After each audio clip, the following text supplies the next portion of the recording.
And we might find life there and find that it's nothing more than good old Earth life. Now, why do I think that? Well, the picture says it all.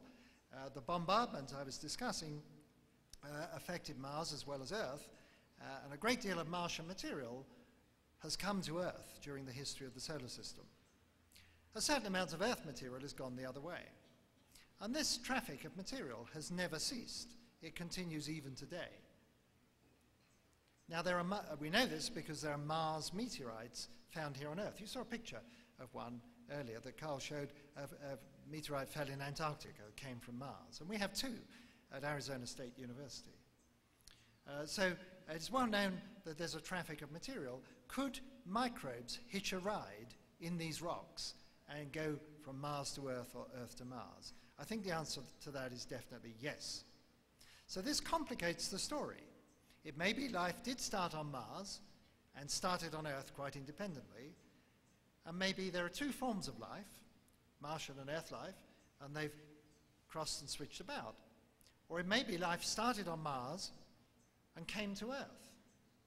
I think there's a real possibility that that's one of the reasons life started so quickly on Earth is because it came from Mars.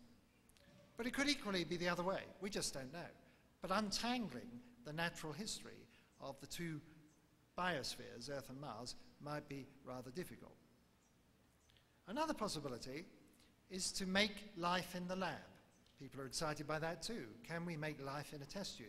If we can, surely life must form easily. Otherwise, we wouldn't be able to do it. Well, that's not really true. It may be that we can one day make life in the lab with all sorts of fancy equipment, a big budget, and most important of all, an intelligent designer like Craig Venter who knows what he wants to do and sets out to make it.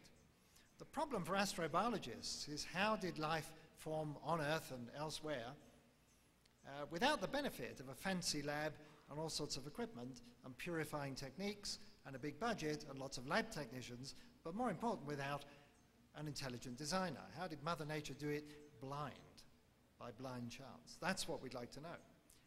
So the fact we might be able to make life in the lab does not tell us it's easy for Mother Nature to have done it. So if we ask the question, what is the most Earth-like planet that we know, it is, of course, Earth. And if it is the case that life forms readily in Earth-like conditions, as the cosmic imperative proclaims, if it does form readily, then surely it should have started many times right here on Earth. How do we know it didn't? Has anybody actually looked? Well, until recently,